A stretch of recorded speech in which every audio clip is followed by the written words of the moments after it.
Annyeonghaseyo. Hello guys, welcome back to our vlog. I am Ara. And I am Yumi and we are the co-sisters for today's vlog. Ayan, kasamahan nyo kami sa Saturday ganap. Another day, another vlog. Nandito pala kami sa hanggang school namin at magbaw kami. Annyeonghaseyo, Seongsaengnim. Fast forward at 12 p.m.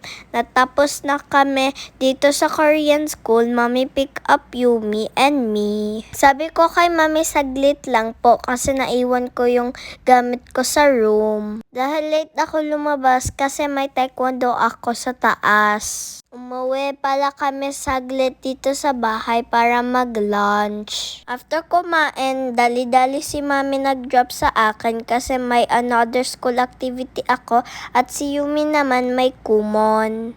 What a busy day. Ganto talaga kami lagi dito guys. Sinamahan pala ni Mami si Yumi guys kasi ayaw siya mag-isa. Di kasi kami same time kasi yung schedule ko 4 at si Yumi 2:30. Dahil very good si Yumi, saglit lang siya nagkumon.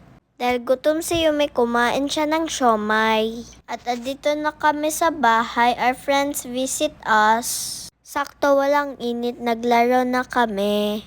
We use scooter and bike because Hajin likes scooter. I asked Mommy, can we go to the playground? But Mommy said no kasi magluluto pa siya. At sabi ng Mommy ni Hanyul, it's okay kasi kasya kami ng BMW e-bike nila.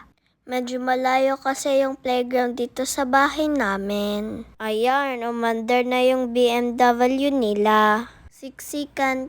Pero kasya kami lahat dito guys. Sabi ni Mommy she will pick up us after niya magluto. Mommy cook Korean curry for Appa. Dahil spicy yan, Mommy cook minudo para sa amin. At nang mekos-mekos lang siya. Sarapan mo Mommy para tanggal yung pagod namin. At ito pala yung dinner namin. Appa have kimchi, kung namol and seaweed pala. Tsak, madami na naman kakainin ni Appa. Mga unta, salamat sa pagtanaw. Please like, follow, and share po. That's all guys. Thank you for watching. See you in our next vlog. Bye!